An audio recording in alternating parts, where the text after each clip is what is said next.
खैर ये तो कांस्टेबल के पास एक नकली पिस्टल है, मगर जब असली पिस्टल उस 26/11 अटैक में इस्तेमाल हुई तब कांग्रेस सरकार के देश के होम मिनिस्टर, महाराष्ट्र के सीएम, महाराष्ट्र के डिप्टी सीएम तीनों ने रेजिग्नेशन दे दी थी। प्रधानमंत्री ने शोक मनाया और उसके बाद प्रेस कॉन्फ्रेंस की। कसाब को जिंदा पकड़ा, उससे इंफॉर्मेशन लेके फांसी लगाई और अगले 8 साल तक कोई भी मेजर अटैक नहीं हुआ भारत। फिर सरकार बदल जाती है। Pathankot attack, Uri attack, Amarnath Yatra attack, Pulwama attack, Pahalgam attack, हाल ही में दिल्ली ब्लास्ट और आज भी दिल्ली हाई अलर्ट पे है। कोई जिम्मेदारी लेने भाजपा नेता आगे आया?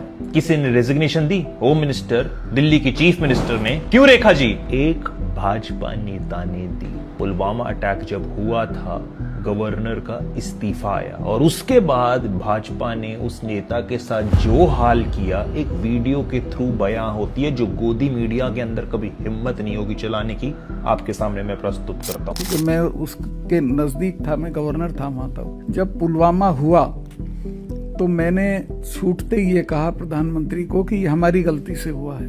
उन्होंने मुझे कहा कि नहीं आप इस पे चुप रहिए। मैं समझा कोई जांच कराएंगे।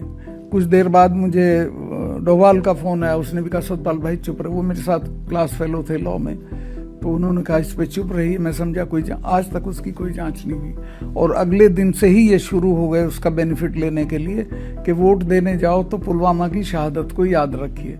मैंने अपोजिशन को ये कहा कि तुम इसको ये उठाइए कि भाई इस शहादत को याद रखिए। तो 5 साल हो गए, आज तक इसकी जांच नहीं हुई है। कैसे हुआ, किसकी गलती से हुआ, किसी का तो सर कलम होना चाहिए था, वो हुआ ही नहीं। And they are not picking it. इससे बहुत चीजें क्लियर हो जाती है। मगर अभी भी पुलवामा अटैक में वो 300 किलो आरडीएक्स कहां से आया? पहलगाम अटैक जब हुआ तो वो टेररिस्ट 300 किलोमीटर कैसे चलेगा अनडिटेक्टेड? वहां की सिक्योरिटी कहां पे थी? ऐसे बहुत से सवाल है, मगर मैं आपसे पूछ चाहता हूं आपको क्या लगता है? सच्ची अपनी कमेंट्स में अपनी राय बताइए।